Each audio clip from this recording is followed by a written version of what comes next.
Hi everyone, welcome to another hiking video. Today I'm going to talk about being an estranged daughter, which is the opposite side of being an estranged parent. So I have experienced both, and it's very interesting to me because the dynamics are entirely different with both.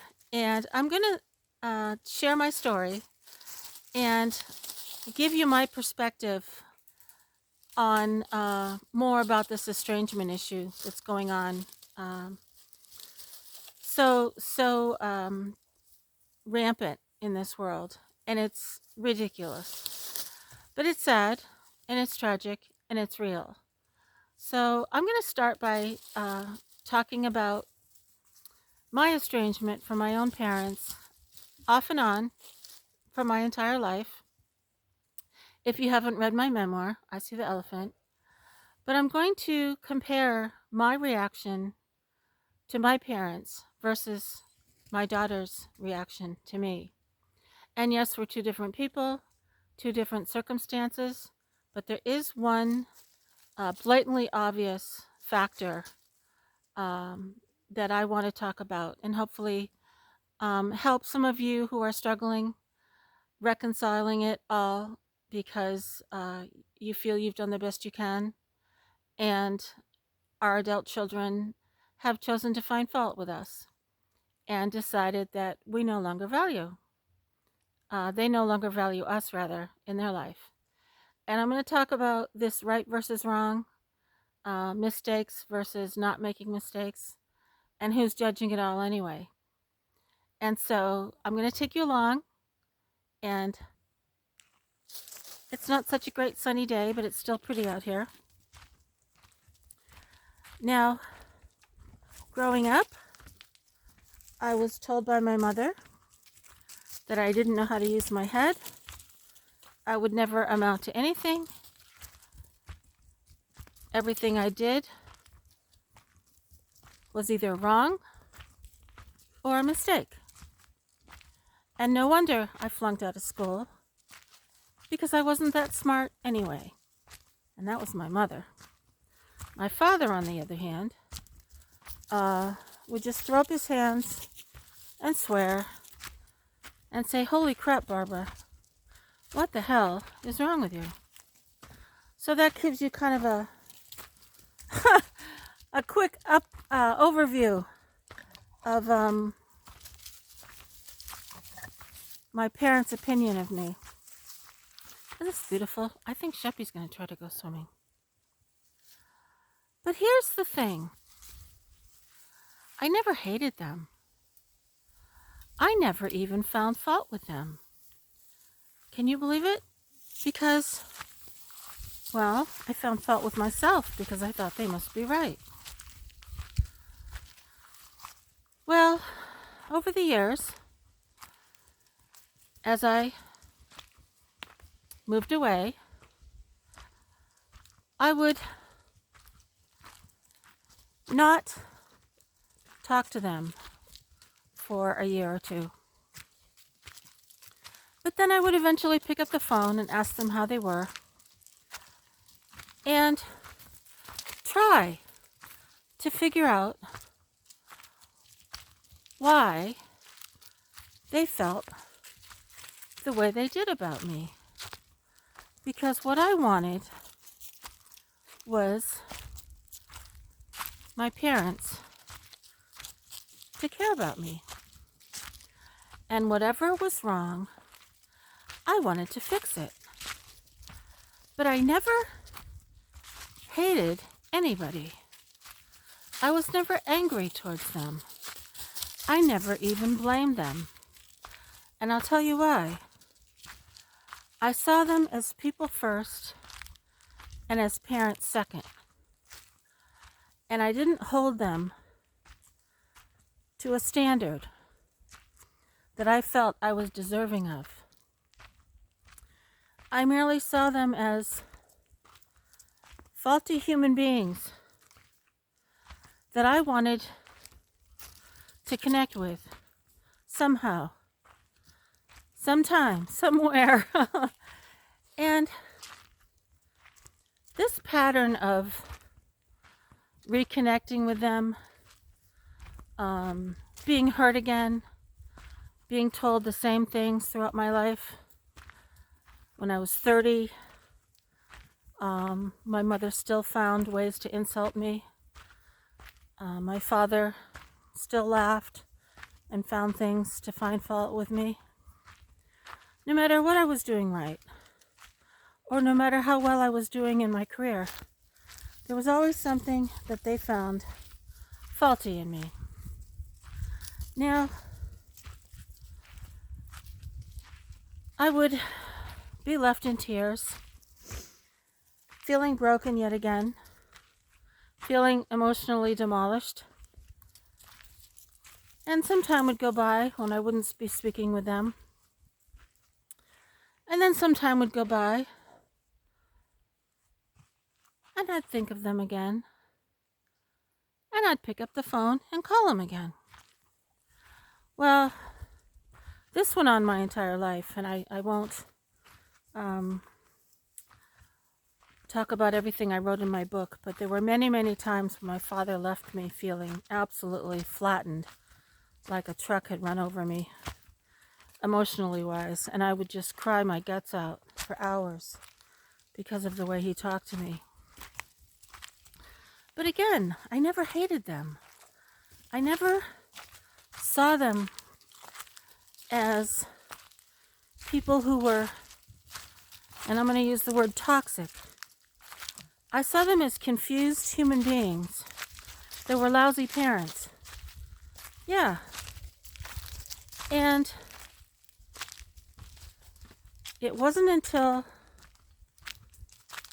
my mother passed away at 92, and I realized that she was never going to change, and that I was just going to love her as she was.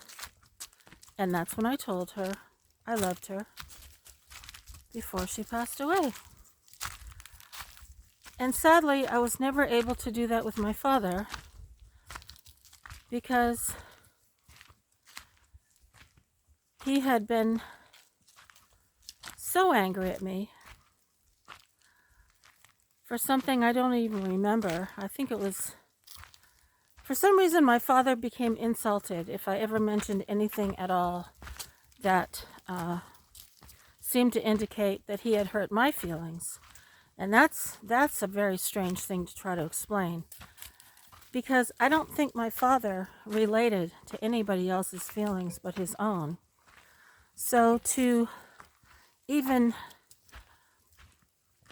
hint at the possibility that my father said or did anything wrong would send him into a rage. And I don't mean tell him he did something wrong, but tell him that he hurt my feelings. And he would erupt in rage and say,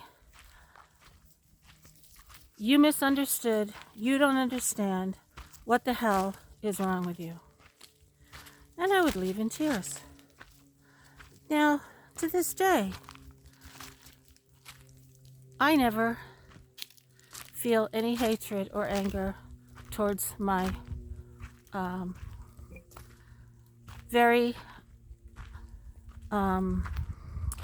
my very bad parents. And by bad, I mean they were lacking. They were lacking in what I needed. But I saw them again as people first and parents second. Come on, Max. Never would I dare to insult them the way they insulted me. And never did I ever feel entitled to find fault with them. Yet, despite how they treated me, I never treated them that way. Because I loved them. And I always held out hope that somehow we could be close one day. Now, my daughter has decided that I am to be excluded from her life and from my granddaughter's life, and I've talked about this. However, her treatment towards me was very abusive in the later years. Maggie, what are you doing? Don't eat stuff. It's just starting to rain, so we're not going to go far. And this is all going to be in my book because I endured a lot of humiliation, a lot of insults, a lot of downright condescending treatment from my daughter. And I held on and I endured it because I wanted us to work it out. But just like my mother, every attempt at trying to have a conversation, her fallback response was, I don't want to talk about it. So what are you going to do if you have asked over the years repeatedly, let's talk, let's resolve this, and the other person adamantly shuts you down and says, I don't want to talk about it? So I guess I've seen it in both ways, but here's what I see happening. I see a lot of blame now going on with all this adult children estrangement, calling their parents toxic. Well, here's a thought.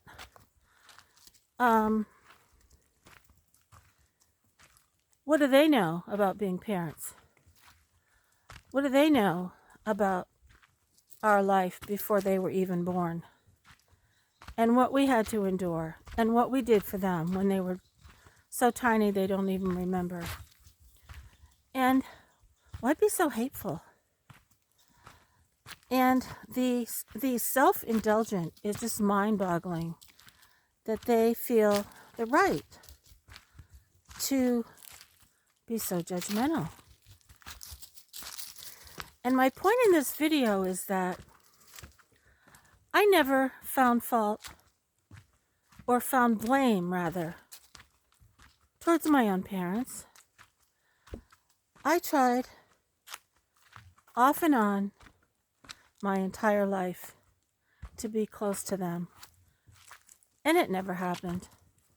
But I never hated them, and I never would ever think of them as toxic, even though they probably were, because I saw them as people, not as parents. And what I mean is, they did the best they could, even though their best wasn't very good at all. So who am I to judge them? And was I the perfect daughter? Absolutely not. Was my daughter the perfect daughter? Absolutely not. So for all of you parents who are so tormented over being excluded from your adult child's life and your grandchildren, and the secondary fallout to all this is that there will always be people who will accuse you of, gee, you must have done something wrong if your adult children no longer want anything to do with you. And that is so evil and so mean and so wrong. Please know that if our adult children have considered us faulty and that we've done something wrong, this is how I see it. They can think that what we've done was wrong, but that's their perception. We might think that what we did was right. So let them think we're faulty. Let them think that what we did was wrong. Because what are they basing that on anyway? They have no experience being parents unless they've raised a child 20 some years. And I'm willing to bet that those grandchildren who are young will eventually realize their own mind and decide for themselves who was right and who was wrong. Because it's only perception. That's all it is. And here's another thought. There were many things that I regret not doing for my daughter. One of which was being able to attend a high school ceremony where she had won an award. And I was unable to be there. And she was very hurt, and I understand that.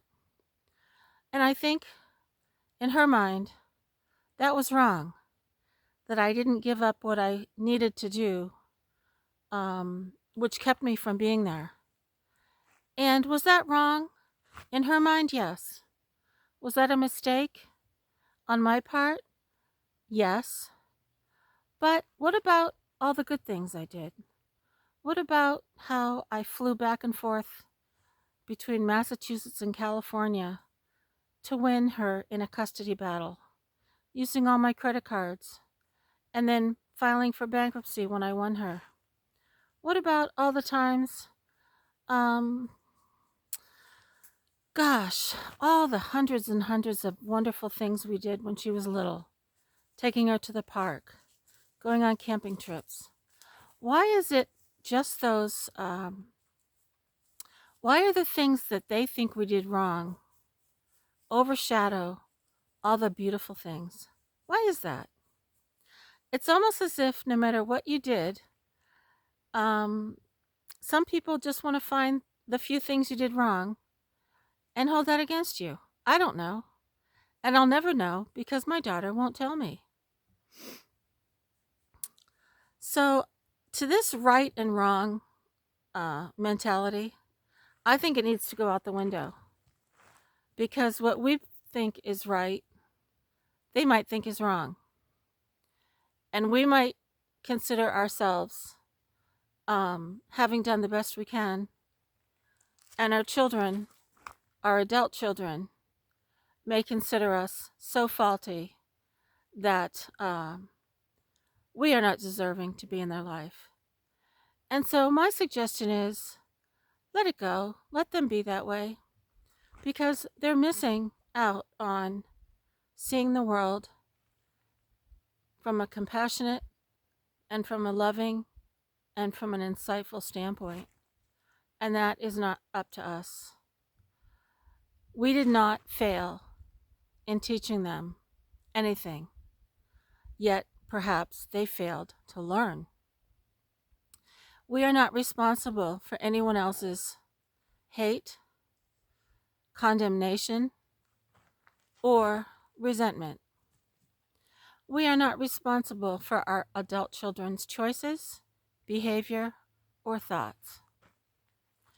And I hope this video gives you a little bit more to think about, because I never blamed my parents for my own behavior. I never blamed them for my own lack of self-worth. I don't understand the arrogance in today's world that others are to blame for our adult children's lives. That to me is preposterous. And in a way, if you're an estranged parent, I look at it as a blessing, because I will never put myself in a situation to be treated the way I was by my daughter ever again. I will never forget being at her wedding as the mother of the bride in my beautiful dress, being completely ignored, and when I did approach her at the reception, I was met with a cold stare and told to go sit down. And that is the absolute truth. And I sat there, holding back my tears, trying to smile, wishing I was anywhere else but there, because never in my wildest dreams did I imagine a daughter so hateful and so capable of being so emotionally destructive. But it is what it is. And I can move on with my life as I have. And I hope all of you do too. Because if someone wants to accuse you of doing something wrong, then they have the obligation to explain why they think that is. And if they choose to believe that what you did was wrong, always please remember that is their perspective on what is right and wrong. And I'm speaking to the parents who did the best they could. Even though my own parents, I believe, did the best they could when they were so emotionally destructive. And I so wanted to have that honest conversation with both of them. I wanted to sit down with my father and tell him how many times he'd hurt my feelings. But every time I tried, he would react in a rage and say, "How dare you accuse me of anything?" And the same was true with my mother. Now, oddly enough, in the last 10 years or so, I pleaded with my daughter to talk to me, to have that honest conversation. And her reaction was the same. "I don't want to talk about it. I don't want to get into it." And she'd slam down the phone. And it doesn't matter why. You could analyze it until the cows come home. But I am well past it now because it is what it is. And I'm not going to be subjected to it anymore. And you don't have to be either. So I just thought maybe this perspective as having been an estranged daughter might be helpful. And I don't know what's happened to this world. I don't know if hate is becoming promoted. And Maggie has found something to eat. Maggie, don't eat that. And why this estrangement scenario is being so widely supported in today's world. And I think it's because this world is becoming more hateful. But I'm going to hold out for compassion and be compassionate. And no, I don't ever want to try to reconcile again with my daughter. And if my grandchildren ever choose to look for me in later years, I'm not sure if I want that to happen either. Because now I have my own life, I have my own happiness, I have my own future plans, and I'm not going to allow anyone to ever ruin it. I will never cry again because of someone's emotional abuse. It's all behind me. So again, I hope I inspired some of you who are struggling to find peace. And know that if someone wants to find fault with you, let them. If they think something's wrong, let them. And let it go. Rejoice in your own life because you deserve to be happy. Take care, everyone. And I hope you're all having a great day wherever you are in the world. Take care.